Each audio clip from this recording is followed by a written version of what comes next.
আমার একটা মেয়ের সাথে দীর্ঘদিন ধরে সম্পর্ক ছিল, এখন নাই, শয়তানের ধোকায় পড়ে পাপে লিপ্ত হয়েছি। এখন আমি যদি তওবা করে ওই মেয়েকে বিয়ে করে ফেলি, তাহলে আল্লাহ কি আমাকে ক্ষমা করবেন? ভাইরা আমার, অনেক যুবক ভাইরা এই হারাম এবং পাপাচারে লিপ্ত হয়েছেন। আল্লাহ বুঝ দিয়েছেন, সাথে সাথে ছেড়ে চলে আসেন। যদি সে মেয়ে বিয়ের উপযুক্ত হয়, দিনদার হয়, ভালো মনে হয়, দিনদার মেয়ে তো আর প্রেম করার কথা না। দিনদার মেয়েকে এই 2 নম্বর কাজ করার কথা। কিন্তু তারপরে এমন হতে পারে একসময় সে করেছে, এখন সে দিনের পথে ফিরে আসছে, অথবা এই দিক থেকে তার দুর্বলতা ছিল, অন্য অনেক দিক থেকে মাশাআল্লাহ সে ভালো। তাহলে সব দিক থেকে ভালো হলে পারিবারিক ভাবে তাকে বিয়ে শাদী করার উদ্যোগ দেয়, সেটা অবশ্যই প্রশংসনীয় হতে পারে, যদি দিনই কারণে তাকে অগ্রাধিকার দিয়ে আপনি করেন, বিশেষ করে ভালো, এটা হতে পারে। কিন্তু এর কারণে আপনার অটোমেটিক আগের পাপ মাফ হয়ে যাবে, এত সহজ না। আগের পাপ মাফ হওয়ার জন্য আল্লাহর কাছে মাফ চাইতে হবে। কি চাইতে হবে? ক্ষমা চাইতে হবে। আল্লাহ, আমরা ভুল করেছি, মাফ করে দেন। তবে হ্যাঁ, ওই যে যারা এই প্রেম, আমি তো প্রেম শব্দ বলতে আমার ইতস্তত বোধ হয় এই জায়গায়, আমি সব জায়গায় বলি ভাই, এটার নাম কখনো প্রেম হতে পারে না। বিবাহ রহিতটুকু যে ছেলে মেয়েদের যে ইটিস পিটিস, এটার নাম হলো ভণ্ডামি। এটা কিসের প্রেম নাম দিয়েছেন আপনারা? এত সোজা। প্রেম বা ভালোবাসা যদি বলতে হয়, সেটা স্বামী স্ত্রীর মধ্যে হবে। কার মধ্যে হবে? ইলিগাল এবং অবৈধ সম্পর্ক আবার প্রেম ভালোবাসা হয় কিভাবে? এটা মন্দ ভাষা, এটা ভালোবাসা না। ভালোবাসা কোনটা? স্বামীর সাথে স্ত্রীরটা। যাই হোক, যদি কেউ এরকম 2 নম্বর কোন সম্পর্কে জড়ায় পড়ে, যেটাকে আপনারা প্রেম বলেন আর কি, এই 2 নম্বরেতে যদি কেউ জড়ায় পড়ার পরে বেশিরভাগ ক্ষেত্রে দেখা যায়, যে ভণ্ডামি কেন বলছি, বেশিরভাগ হলো টাইম পাস।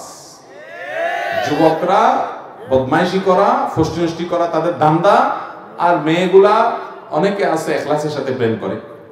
এখলাসের সাথে প্রেম করে মানে কি, ও সত্যি সত্যি হয়তো ভালোবাসছে আর কি, কিন্তু সে বুঝে না ওই পোলা তো বন্ড পুরা, ও তো টাইম পাস করতেছে। ও অনেকগুলোর সাথে সম্পর্ক করে, আর এদিকে মাদ্রাসার হুজুররা এসে কানে কানে বলে, হুজুর একটা মাদ্রাসার ভালো দেখে পর্দানশীল মেয়ে দেখবেন আমার জন্য। এদিকে অন্য মেয়েদের সাথে ফষ্টি করে। ওই মেয়েরা তো টের পায় না, ও সর্বস্ব হারানোর পরে পরে বলে যে হ্যাঁ, বিয়ের লোভ দেখে, প্রলোভন দেখিয়ে দর্শন, হানতান, নানান কাহিনী সাজায়। আল্লাহ তাআলা আমাদের ছেলে মেয়েদেরকে বুঝার তৌফিক দান করুন।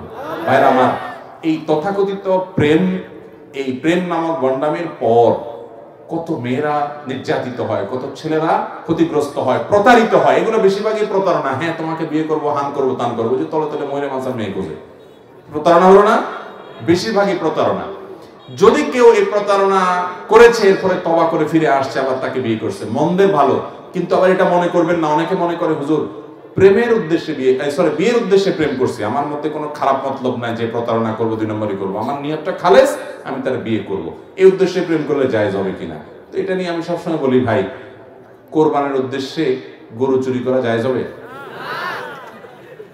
আপনি একটা গরু চুরি করলেন, নিয়ত কি? আল্লাহর রাস্তায়, আল্লাহরে খুশি করার জন্য বিসমিল্লাহ আল্লাহু আকবার বলে কোরবানি দিয়া নিজে গোশত খাইবো, এলাকার মানুষকে খাওয়াইবো, মাদ্রাসায়ও দান করিব, এরকম খালেস নিয়তে যদি আপনি চুরি করিয়া গরু জবাই দিয়া কোরবানি করেন, সওয়াব পাইবেন না মাইর খাইবেন? তো কোরবানির উদ্দেশ্যে গরু চুরি করা যেরকম, বিয়ের উদ্দেশ্যে প্রেম করাও সেরকম। উদ্দেশ্য ভালো, কিন্তু পদ্ধতি কি খারাপ। বিয়ে করবেন যখন পরিকল্পনায় করছেন, তো 2 পরিবারের মাধ্যমে আলোচনা করে সামনে এগিয়ে যান। যুবকরা এই শয়তানি এবং পাগলামি থেকে সরে আসেন, যৌবনকে নষ্ট করবেন না।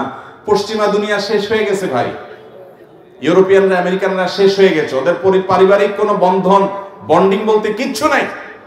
এই দেশের মানুষ অনেক ক্ষেত্রে মনে করে আরে আমরা অনেক মিসকিন, আরে আপনারা অনেক সুখী ওদের চাইতে অনেক দিক থেকে। এর ভিতরে একটা দিক এটাও যে শুধুমাত্র রোডঘাট চকচকা দেখেন, ওদের বাহিরগুলো সব ফ্রেশ দেখেন, অনেক কিছু ভালো দেখেন, মনে করেন সব সুখের সাগরে ভাসতেছে।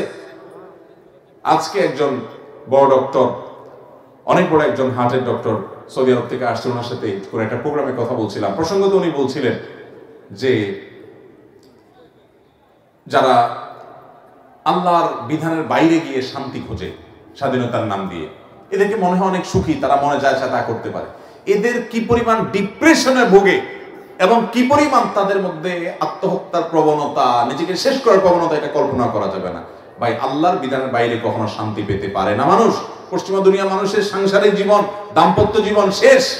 এই সাবকন্টিনেন্টে আমাদের এই সমস্ত অঞ্চলে গরিব মানুষ কিন্তু স্বামী স্ত্রীর মধ্যে সম্পর্ক এত নিবিড়, দিন দিন সেটা খারাপের দিকে যাচ্ছে, কিন্তু এখনো পর্যন্ত ওদের চাইতে আমরা অনেক ভালো আছি। বিবাহ বহির্ভূত সম্পর্ক কখনো মানুষের জীবনের শান্তি আনে না।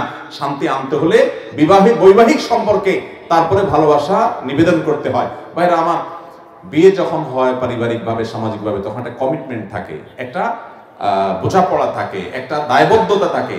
এই জন্য দেখবেন এখানে জুলুম পরিমাণে অনেক কম ওই তথাকথিত অবৈধ সম্পর্ক থেকে। এই জন্য মিউচুয়াল আন্ডারস্ট্যান্ডিং এর নামে এই বয়ফ্রেন্ড গার্লফ্রেন্ড কালচার থেকে বেরিয়ে আসতে হবে। আল্লাহর ভয়ে হারামে আরাম নাই, আল্লাহ তাআলার বৈধ পন্থায় আসতে হবে। যদি কেউ তারপরেও এরকম কারোর সাথে অবৈধ সম্পর্ক ছিল, এখন তাকে বিয়ে করে ফেলেছে, আগেরটার জন্য মাপ চায়, তাহলে সেটা হতে পারে, খারাপ কিছু না, আল্লাহ মাফ করবেন।